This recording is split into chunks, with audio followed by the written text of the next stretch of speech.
Greetings,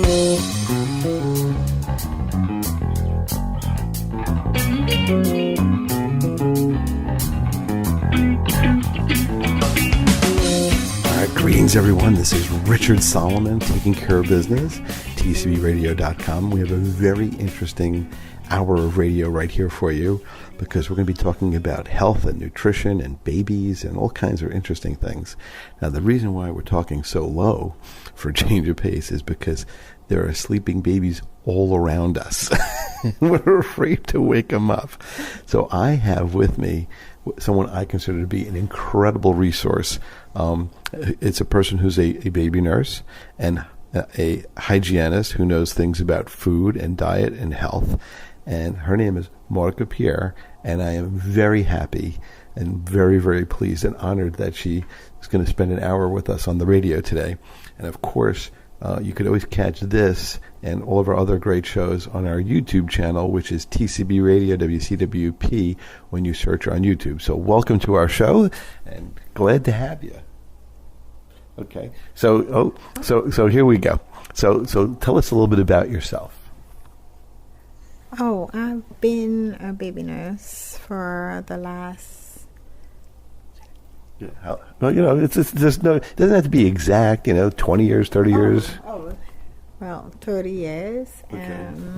So some of those babies have grown up by now. Yes, some of them are lawyers and doctors, etc. Did any of them become baby nurses themselves? No. Oh, see, all right. Well, no. They broke the mold when they made you. I guess so, but no, they didn't. But they went to, good schools, and yeah, they're very educated, and I'm proud to see them the way they grow. To see from where they were to where they're at right now. So are you like the baby whisperer? Like there was the horse whisperer, the person on the movie that would go up to the horses and talk to them real gently, and they did all kinds. Is that like what you do?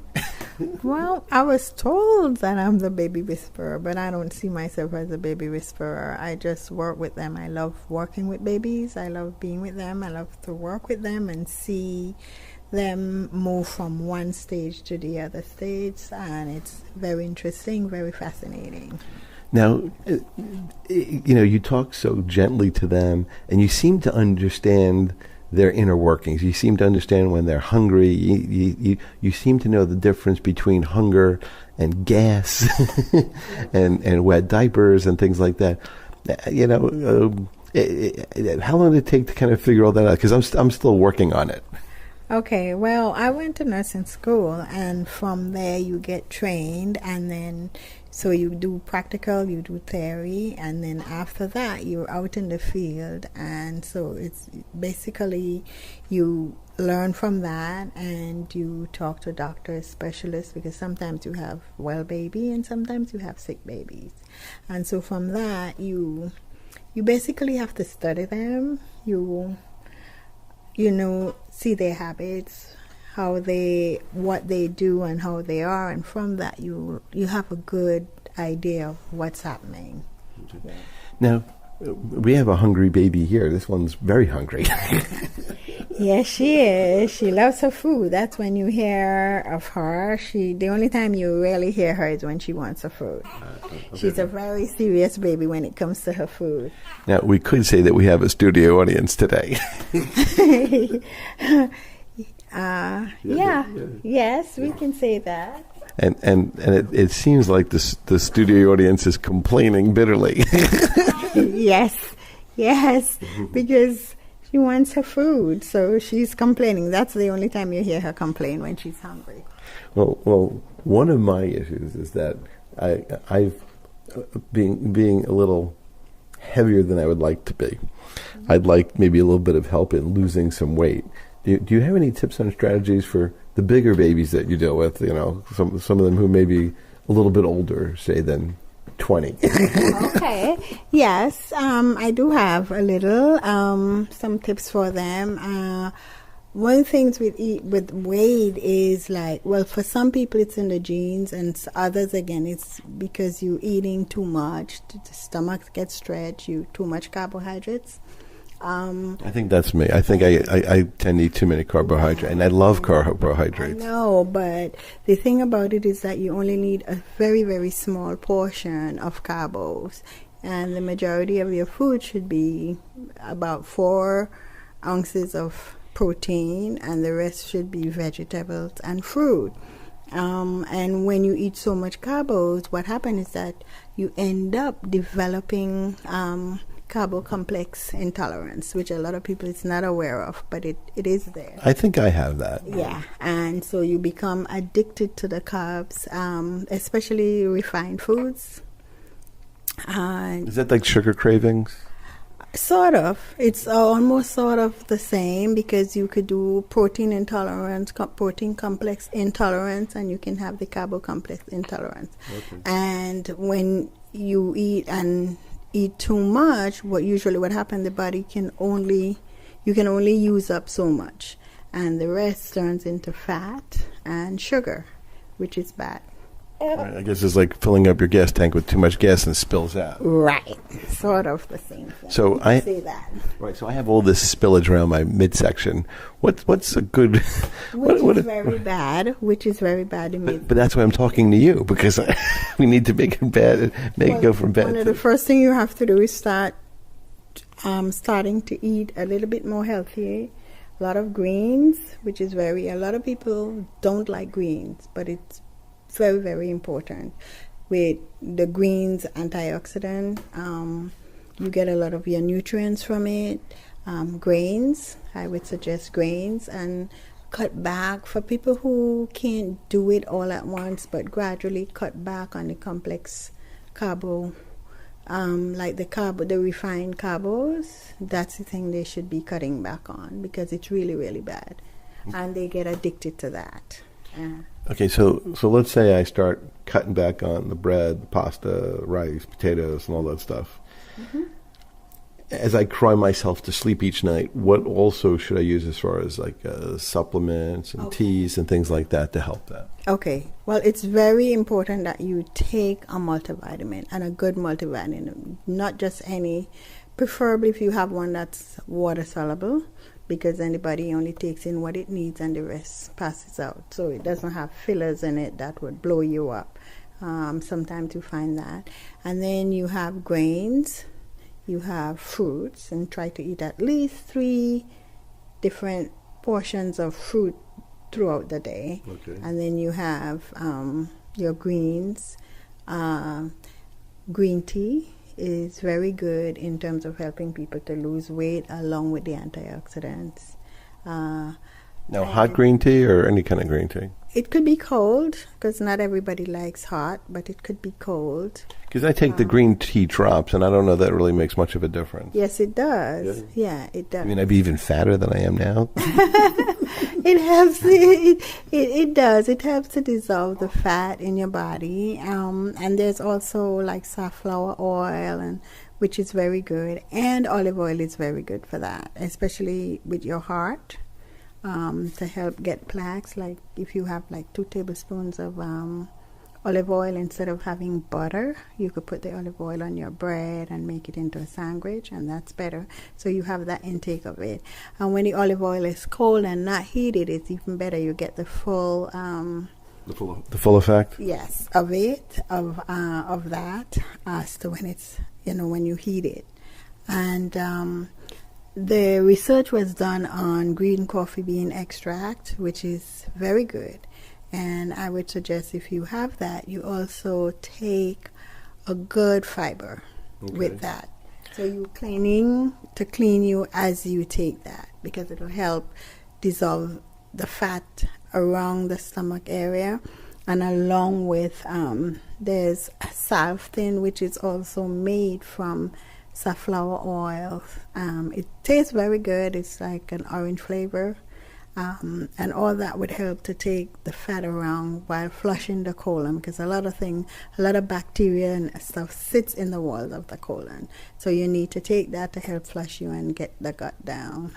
Now, when is it best to take both the fiber and the coffee bean? Is it good to take it with a meal? Is it good to take it nighttime before you go to sleep. So it's sweeps. Is it good to take it in the morning when you start your day? Okay. For people who have like very large stomachs, I would suggest they take the fiber like twice a day. Like you take it first thing in the morning, and then you take it again last thing at night.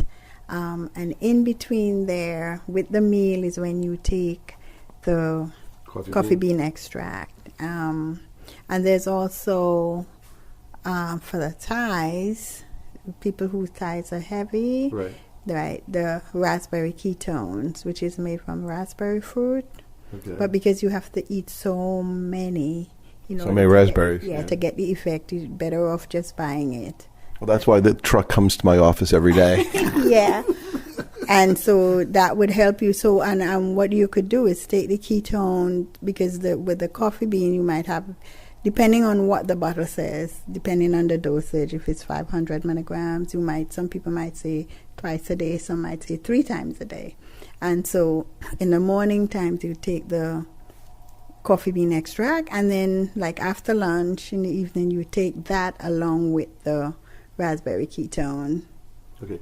Now for me, my thighs are okay. It's really more of my midsection. Right. So would for someone like me, I guess like most men, do we need the raspberry ketones also, or is it more just the coffee bean? Only if you have heavy thighs. If you're heavy and you have, because some people have the gut and they have the thighs.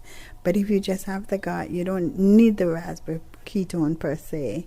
What you need is more the coffee bean extract and the fiber cleanser. So I only need 2 truck deliveries as opposed to 3. Yeah.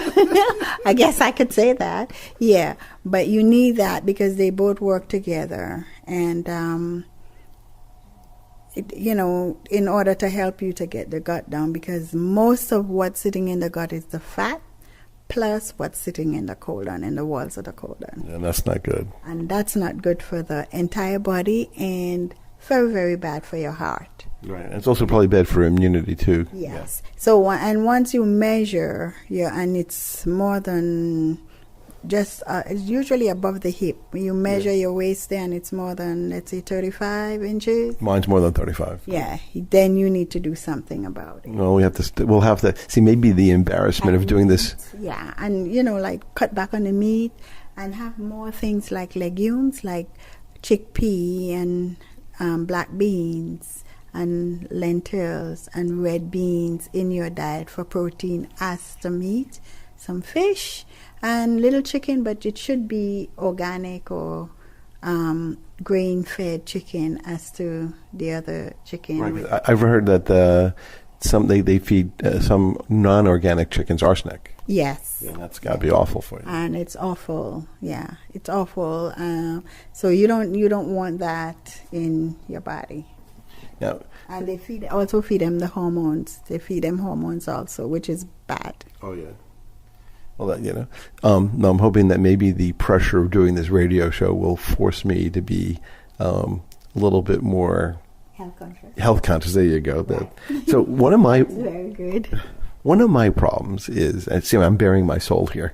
One of my problems is I tend to be a night eater. I know a lot of people, they come home from a tough day at work, and I don't know, even though you have dinner, just somehow at the later part of the night, I seem to want to have a couple of snackies and, this and that and whatever.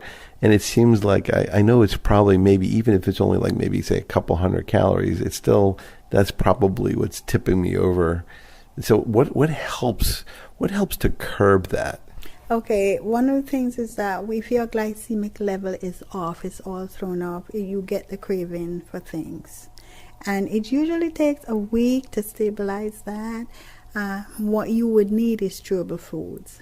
Chewable foods? Mm-hmm. Like for not soft foods like ripe bananas or pears, or chewable foods like apples, carrots.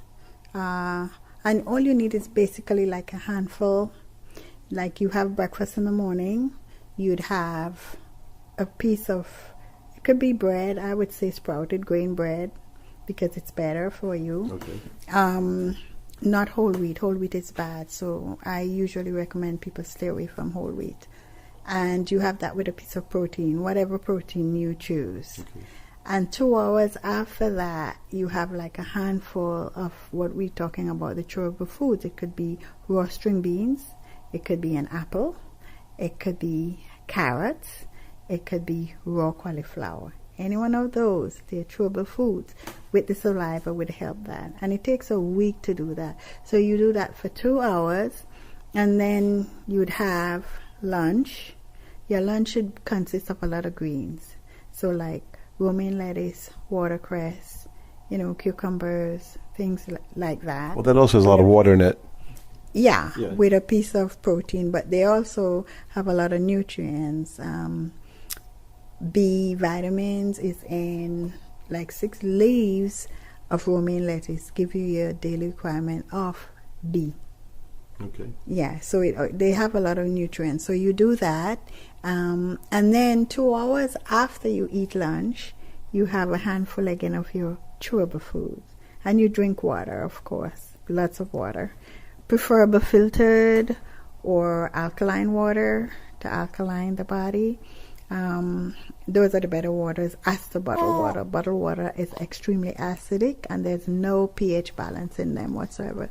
The only one that I see that's promoting pH is Evian water, but the others, no, they don't.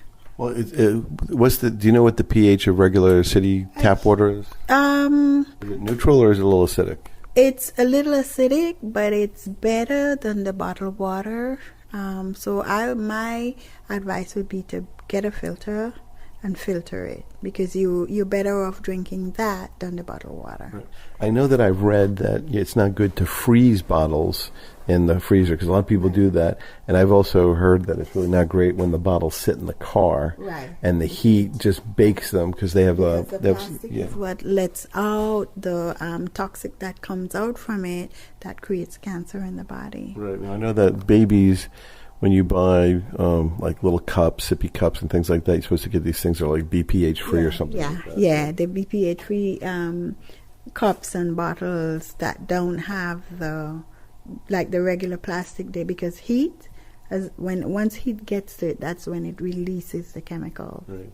And also, I think that's why they always tell you to microwave in glass as opposed to plastic. That's the plastic, yeah, and always cover it, not leave it open. Yeah. Okay, now I kind of have a hard time drinking water.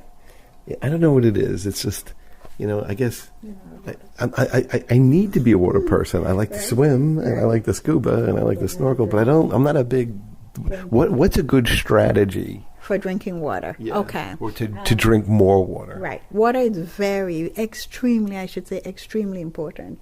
If you don't do anything else, but it's good to drink water. Juice is juice, which people don't realize, and you need water to flush the kidneys, flush the liver. It's very important. So no matter how much juice you drink, it doesn't do that.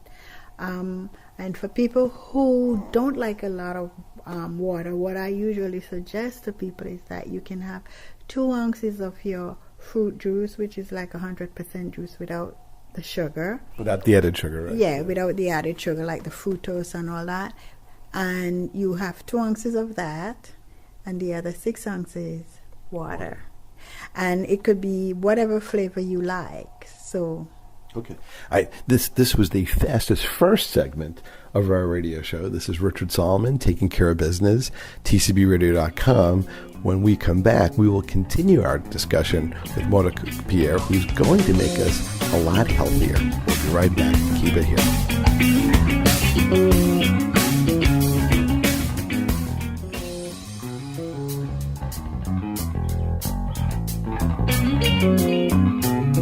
All right, we're back. So we are here, Richard Solomon, Taking Care of Business, with my special one-on-one interview with Maudica Pierre, who is a baby nurse and to me, a health guru. And she's helping me lose some weight, get healthier, and she's sharing these tips with me in the hopes that maybe I can encourage a couple of you guys to go out there and get a little bit healthier too. And of course, the peer pressure is now on me to get a little thinner. So when you see my photos in the future on YouTube and on TCBRadio.com, I'll be a little thinner. Okay. So one of the things that we were talking about right before the break was about drinking water. Now, I know that in pre-production we were talking about drinking a little lemon juice in the water when you wake up. Now, and that's because you said that it makes you more alkaline. It pH balance. Yeah, lemon juice pH balances the body inside, and once your inside is pH balanced, diseases cannot form. But to take the lemon juice, you have to do it for like 6 months before you get what's called considered as a very good pH balance, which is 7.5. That's a good, it could get higher than that, but that's a good area for that. And what you do is you take it in the first thing in the morning. Empty stomach? Empty stomach. And it could be a mug of warm water, and you put in 2 or 3 teaspoons if you want it a little bit more sour, because not everybody likes it sour. And you sip that while you're getting ready before you have your breakfast in the morning. Now, I got to ask you, I guess I've always thought that lemon was acidic because it's a sour, and it's, citric acid is the vitamin C. So what is it about lemon juice that seems to be it's like you're taking an acid, even though it's like alkalizing? Yeah, but once it hits the body inwardly, it changes, and it just happened to alkalize the body based on the research that was done with that. Lime is good, but lemon juice and apple cider is also good, but for some strange reason the results came out where the lemon juice did more than the others. Okay, so, and also I guess it goes without saying that when you have the lemon juice water, it's just a little warm, and it's just lemon. There's no sugar, honey. No sugar, honey in it. Nope, it's just lemon. Yeah, no sugar, no honey. I mean, it's just plain lemon water, which is better. Okay. Yeah. And before you brush your teeth, or just like you brush your teeth, and then that's the next thing you would have. And then you wait till you eat. And then so you could drink that while you're doing a lot of other things and preparing stuff, and give it at least a good half an hour to get into the system a little bit. So basically what I need is a hot water lemon machine in my shower. Yes, yeah, that'd be good. And sip it in the morning. And yes, to help alkalize the body. Okay. Now, speaking of food, I have some notes here because you gave us so many really, really good ideas. Let's talk a little bit about cabbage and aloe vera. Oh, cabbage is very good. It's a very, very good to eat. It helps. You can also ferment it, and it can. Once you ferment it, it can turn into probiotic, which is very good for the gut. Also, when you juice it, not cook it, when you juice it, it's also very good for like ulcers in the stomach, help healing ulcers in the stomach, along with aloe vera juice, which is very good. Now, what does aloe vera juice do for you? Because I know I've always liked the taste of it, especially when they add like things like cherry juice. But what is aloe vera juice? A lot of healing priorities to it. Not only the juice, but just the meat of the aloe vera itself. If you have a cut and you cut a piece of it and you put it on there, it heals it. So it has a lot of healing priorities that you can use it in many different forms. And then, of course, I remember in a discussion before we did the pre-production that we were talking about beets. And that beets are good for blood pressure. Let's talk about that because a lot of people I know, perhaps myself included, could always use a little bit of an edge when it comes to blood pressure. Yeah. So what is it about beets, and how should you eat them, and when should you eat them? So beets is very high. It has potassium in it, and the thing with blood pressure is that It has a lot to do with your potassium intake in your body. Along with, if people have stress, you try to figure out what's stressing you and try to eliminate that, either get rid of it or try to do whatever you can do to get that stress down. But beets, if your blood pressure is low, it brings it up, and if it's high, it brings it down. Okay. And the best way to do it is not to cook it, is to roast it. Scrub it, don't cut it so it bleeds. Just take the stem off, leave the head on, scrub it clean, and wrap it in some foil and put it in the oven and roast it. That's the best way to do it, because then you have all the nutrients as to putting it in water. Okay. Obviously organic, but yes, I've seen... Preferable organic if you can. Now, I've seen there's golden beets and like the purple beets. Is there any difference? No, I don't think there's any difference to them. They're all beets, and I think they'll do the same thing. Now, I guess I need to move along here because there's so much to cover. One of the things that we were talking about before we decided to do this interview was you were talking about about cleaning the blood. Now,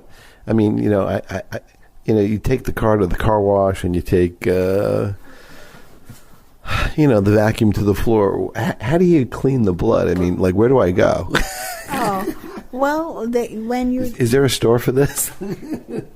Well, there are places that you can go, like, for instance, like I'm a member of Life Extension, and they have a product that you can take to clean the blood.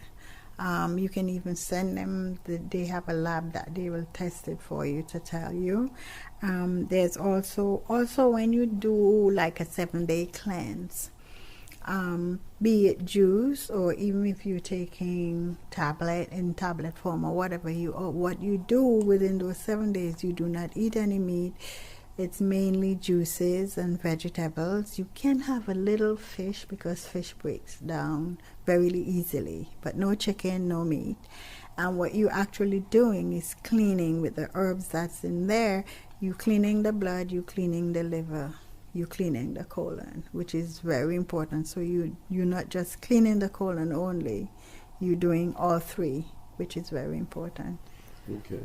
Now, I remember we were talking a little bit about cleaning the liver, and then we talked a little bit about milk thistle. Yeah. What is milk thistle and what does it do? It's very good. It's a herb, and it's very good for cleaning the liver, detoxing the liver. Now, last time I checked on the Grand Central Parkway on the side of the road, there was no milk thistle. So what kind of milk thistle do I get, and how do I? Is it a tea? Is it drops? Is it all of them? It comes in drops in tincture form, and it also comes in tea.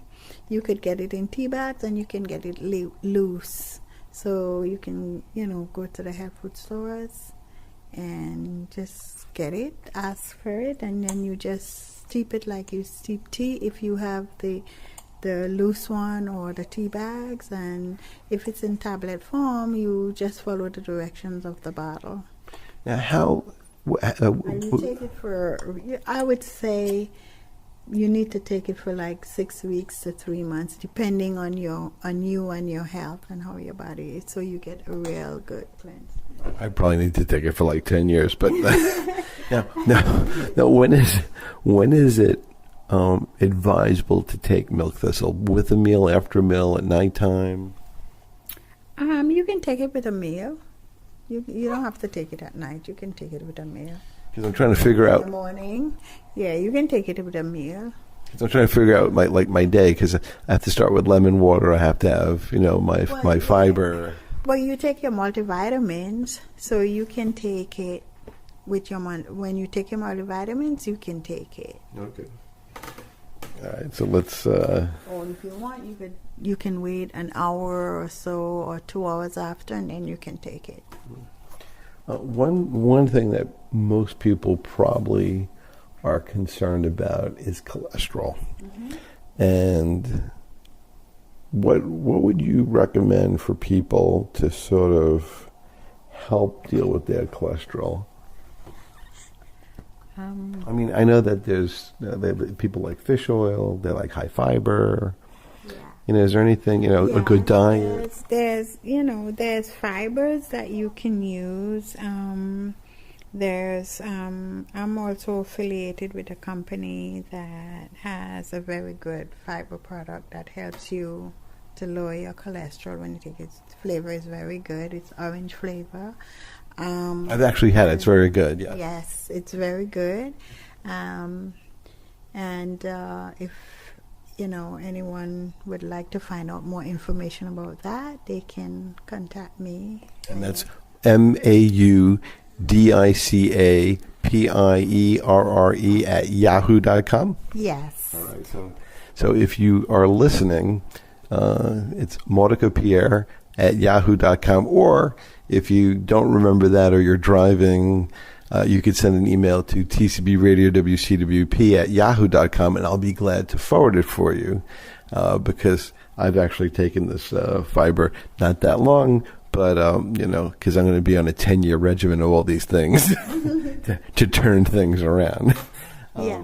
So you like the fiber? The fiber, the cholesterol. There's beans like pinto beans help lower your cholesterol. So there's a lot of stuff on the market that can help you, but people have to just know what to take and how to take them. I assume that part of this is that you should be probably a lot more vegetarian. That's good. It helps. It helps a lot. And to stay away from, because for some people cholesterol is in the gene, and some again it's just from the food you eat. Too much fat, the bad fats, is what they eat. So you start changing your diet. Vegetarian, start having safflower oil, start having olive oil, which is very good for you. Stay away from the butter, and just start eating a little bit more healthier. Right. Now, I know that a lot of the media says that you should really stay away from hydrogenated oils and animal fats to the extent possible. Yeah, that's true. You should, you should stay away from that. And then I guess, I remember you were saying that you had a great strategy involving unprocessed cornmeal. Let's talk about that. See, it's really important to have notes, I'm telling you. So for all you people out there, we prepared for this for like an hour going over all these things because this is like an action-packed show. So we're going to now talk about unprocessed cornmeal and why it's good for you. It's good. It's very good. It's extremely good for the colon. And what it does, it sweeps the walls of the colon. So it helps you to get rid of a lot of the bacteria and toxicity that's sitting on the walls of the colon. And all you need to have it is twice a week, not every day. You can prepare it in porridge, like you make cereal, boil it. You can make it into polenta. What's polenta? It's cornmeal, but that's how they call it. You cook it up, and you cook it up on the pot, and then you just slice it and eat it, right? Cornflakes is good, but I would say it's not. It doesn't have as much as the roughage, and it's not the refined cornmeal you want. You want to go to the health food store and get the ones... The unrefined. Yeah, the unrefined one. Okay, and then you said twice a week? Yes, that's all you need to eat it. It's twice a week. You don't have to eat it every day. All right, so let's and we only have, in this segment, we only have a minute, which is like quite sad how fast this is going. Let's talk and maybe we'll just talk a little about this before the break, and we'll continue after the break. But let's talk a little bit about flaxseed. Yeah, flaxseed is very good for the heart. It's also very good for the colon. You can take it. You can put it into anything, bread. Sprinkle it on your salad, sprinkle it on your sandwich. When you're baking, you can add a little bit of it to anything that you have. You can mix it into a shake, in juice, anything, but it's extremely good. Now, do you like high in omega-3. Do you like the flaxseed as a seed, or you like it pulverized? I usually have it different ways, as a seed, pulverized. I just use it every day. Okay. Yeah. And I know there's a golden flaxseed. Does it matter? Yeah, but it doesn't matter. Okay. They're all the same flaxseed. It's just different, like they have different types of bananas, but they're all bananas. Right. So it's the same thing. All right, this is Richard Solomon. This is this show is flying. I mean, all of our shows fly, but this one's really, really flying. If you would like more information from Maudica, it's MAUDICAPIERRE @yahoo.com.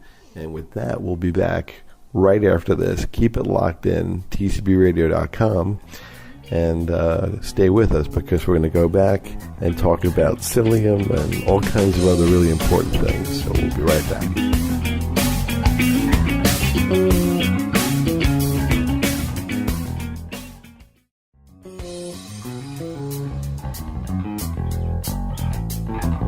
All right, Richard Solomon here. How are you? I'm telling you, the show is just flying by. I'm glad you're flying with us on this show. We're with Maudica Pierre. I'm Richard Solomon, your host, but I am very blessed to have Maudica Pierre with me. To me, someone who's going to really help me and hopefully you guys get a little bit healthier and do some things. And if we can squeeze it in, we'll get a couple of tips and strategies about helping little infants do a little bit better. Maybe we'll get a couple of minutes about SWaddling and burping and stomach rubs and a little fiber and all this other stuff. But to keep the pace moving, we were talking about sort of health issues, and one of the things that we probably need to interject here is something about the harmful gut fat, as they say. I know that there's a harmful fat that surrounds the abdomen, and I know that it's bad for you. Yes, it's very bad, extremely bad for anyone that has it. And just like how the body there's good fat and there's bad fat. The body, you do need some fat, but that one around the gut is not the type of fat that you should have or be carrying around. It's bad for it. It all relates back to the heart and the arteries, and it's very bad. And a lot of people out there carrying it around without even realizing. Well, I realize it. Yeah, it's here. Yeah, well, you realize it, but there's a lot of people who don't think about it. But they should start thinking about the size of their gut, their stomach in front of them, because that's really, really bad. Now, doesn't it also create some hormonal issues? Yeah, well, when you're stressed and all that, the cortisol is what that hormones, and that is what happens when you end up, that goes like out of whack. And so from that forms the gut fat, which is really, really bad. Right. I'm going to have to work on that. That is from food and stress and, the different foods, especially the refined. Refined foods is what we're talking about. We're not talking so much about, you need more grains. Well, whole grains. Yeah, right? more, yeah. And sprouted grains. Sprouted grains, that type of thing. And you inhaling all kinds of bacteria, all kinds of chemicals, all those things go into the lungs, and when you breathe it in, it gets into the lungs, it gets all the way down into the colon, and it sits in your body. It's not coming out, and that creates a lot of diseases in people's body. And so people have to start using better products, environmental friendly products, which they have. And I know that, companies that can have it at a cheaper price than what they're paying for a lot of, like the store brands. Yeah, with a lot of chemicals. Chemicals, dyes, perfumes, things like that. And all that also relate to a lot of stuff, not only with food, what's going on in the body, in the gut, in the system. Well, since we're really just running out of time, I want to switch over to taking care of babies a little bit. What is good for helping babies? Like I have a little bit of personal experience in this. Babies who's maybe a little constipated. What helps with that? Okay, with that you have there's a couple of things you can do. There's herbal supplements that you can give to the babies to help them. One thing that's very, very important for them when they have, which people say they're colic, they're gassy, and is enzymes, probiotic enzymes. You can put that in the milk, and if you don't have money to buy that, a little bit of papaya juice in the milk is good enzymes also for the gut. Because the papaya breaks the fat down? Yeah. For the gut. For babies, when they have the colic, you put a little bit into that, and it's extremely good for that. Okay. But when in terms of that, the gut and for helping them, and there's massages that you can also do that helps to stimulate the colon, so they don't become dependent on you having to use a rectal thermometer all the time, or having to give them laxatives, because that way they would not develop lazy bowel syndrome when they become dependent on those things. So which means that the muscles don't get to contract like they're supposed to. And I assume that healthy habits when you're a baby help you as an adult too. Exactly. Yeah, that's the way. Now, do you like giving toddlers flaxseed? If they're very constipated, you can put like a little teaspoon, like one of their spoon, the little baby spoon, you grind it up fine and you mix it into like the little fruit to give them to help them, because it's good. It's good for them. It's omega-3, and that it's good for the heart, good for the brain. So I would give them a little bit if they were very constipated and cannot go. So you don't have to be dependent on suppositories all the time. Okay. Let's move on to sleep. Adults have problems. Sleeping is a major problem in America. People don't sleep well. I know that they always tell you, especially the doctors that have the television programs, they tell you don't have caffeine before bedtime or too close to bedtime. But for both babies and adults, I guess let's talk about babies first. What helps babies sleep? Especially because I remember many nights getting up all night, 1 o'clock, 4 o'clock, 7 o'clock, and not only that, but it's not like you get up at 1 o'clock in the morning. It's 1 o'clock in the morning, and it's like 40 minutes of feeding and changing and this and that. So basically, it becomes like almost every hour and a half in the middle of the night, you're doing a feeding-related activity. They take a little nap, they rally, they wake up, and and then you go to work the next day a little exhausted. Yeah. Well, one of the things with that is that there's a couple of things. It all depends on the weight of the baby. If you have a little premature baby, you obviously have to feed that baby more frequently. Sometimes every 2 hours. Sometimes if they're tinier, you have to feed them more frequently because they're taking a little less food, and you want them. It's very important for them to gain the weight.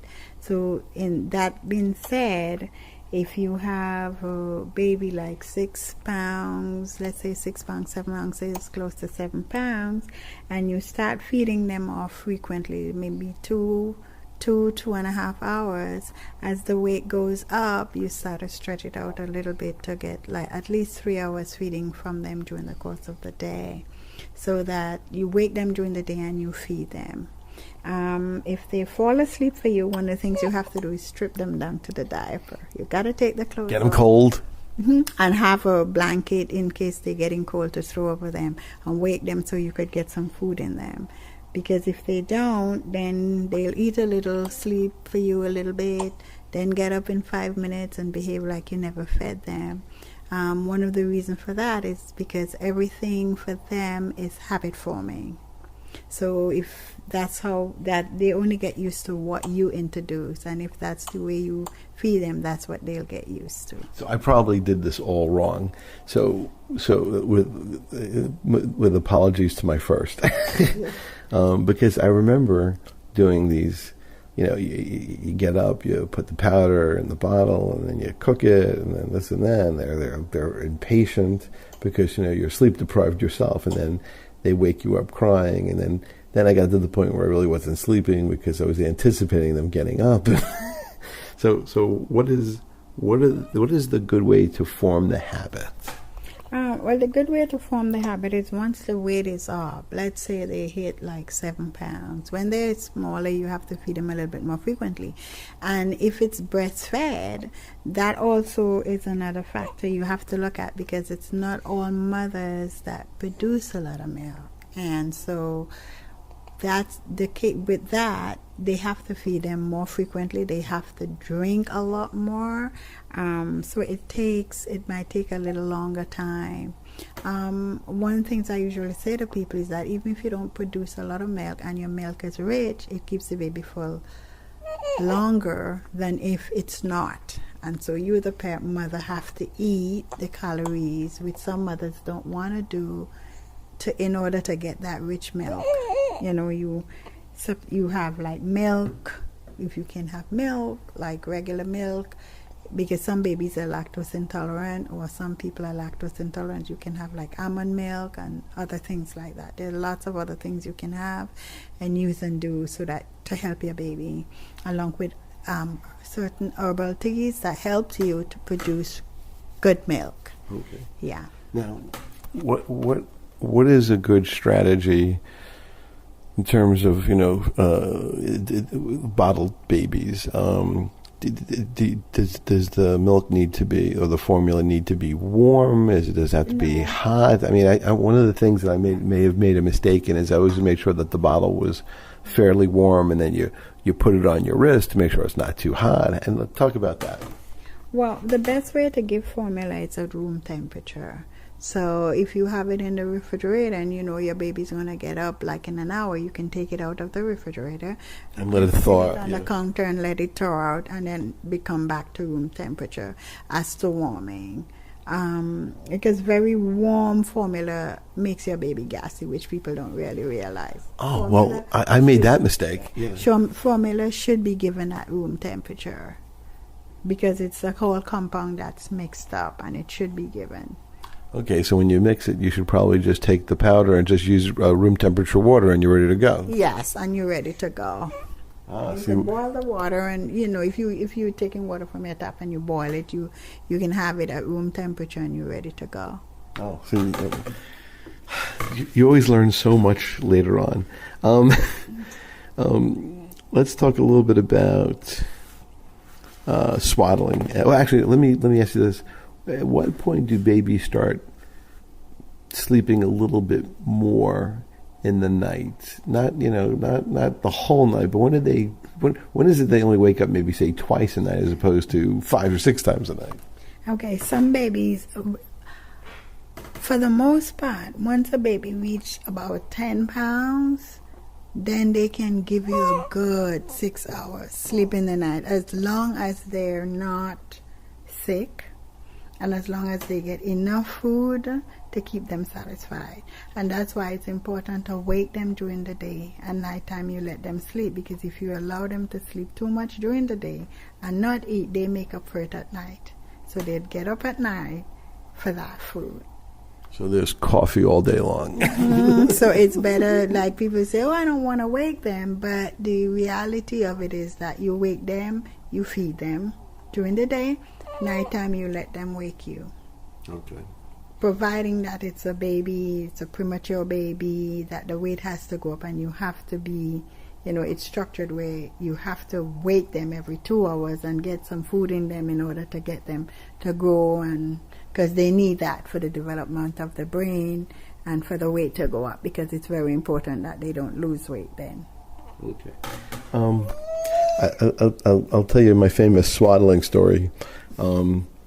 When my daughter was, I don't know, a couple months old or whatever, there was one day I was just so tired. I just, fed her, changed her diaper, and I was just so tired that I didn't have the strength to swaddle her. So I just put her in her crib unswaddled, and that's how we broke her the swaddle. But what does swaddling do for newborns? It makes them feel very secure. The reason for that is because they're in this little cocoon in your stomach for 9 months, so they're used to that little environment. Once they come out, it's more airy, and they really don't like it. So that's why you swaddle them they feel much more secure for that little period of time until they get, a little adjusted, 2 weeks, 3 weeks, and then you see some of them start kicking it out, moving their hands. The Houdini move. Yeah. But it makes them feel much more secure, and they love it when you swaddle them. No, so at what point do they become unswaddled? Or not as important to have them swaddle? Well, it varies. Some people have their babies swaddled for a longer period than others, but I would say by 3 weeks, some of them would love it and they'd stay in it, and some again, you'll come and meet them, start kicking it out because they don't want it or they want their hands out. I remember going to the NYU baby unit to see my first daughter, and I remember there was this little boy in the nursery, and he was struggling, and then all of a sudden I see like a hand come out and this look of satisfaction. They would ease themselves out from any little thing. They're stronger than people think they are, and they'll just move, wiggle and wiggle, because he didn't like it. And he wanted his hands to be free. So they'd move until they get it out. Yeah. When babies are born, what do they seem to know about the world around them? Oh, I don't think they know much about the world around them, and that's why when you swaddle them, when swaddling is so important, because they're used to being this tight little space in there all the time where they're flipping around, but it's small. Right. And when they come out, that's why sometimes you put them in a crib and they don't like it. They hate it because it feels big and airy. And they misbehave. They would cry, and you'd say, well, I don't know why they're crying. But it's just because they don't like the surrounding. It's too airy for them. They're not used to that. Now, did they recognize voices, or they just... Yeah, they do recognize voices. Yeah, they recognize. They go by voice, touch. So it's sound. You're touching them. You're talking to them, and hearing, and smell. Those are the 5 things they go by. Now, I noticed that in the crib that you played a little music. Yeah. Why is that? Because music is very good. It stimulates the brain. Very, very good for them, for the brain. So I love to play it for them all the time. Yeah. What about? It makes them very smart. What about talk shows? Like Taking Care of Business, for example. No, talk shows. Not so much, huh? No, not so much. I'm just striking out here left and right. I know, but music for them. Music is extremely good. It's good for the brain. It stimulates the brain, makes them very smart. Well, we only have like a minute left. It's truly amazing how fast an hour of radio can go by. I guess all we can really do is say this. It was an absolute pleasure having you on the radio. If people want to have more information, they can contact you directly by email at maudicapierre, Maudica Pierre @yahoo.com, and you'll be glad to answer their questions. I appreciate your time being on the show, and we didn't really get to cover every single thing we have, but maybe we'll just have to have you come back for a repeat or a future show, if that's okay with you. Yes, that would be very nice. All right. And thank you for having me. Oh, yeah. It was an absolute pleasure. All right, this is Richard Solomon. That's our show. Thanks for being with us, and we'll see you next week. And I'll tell you, radio flies when you're on the air with Rich Solomon. Have a great week.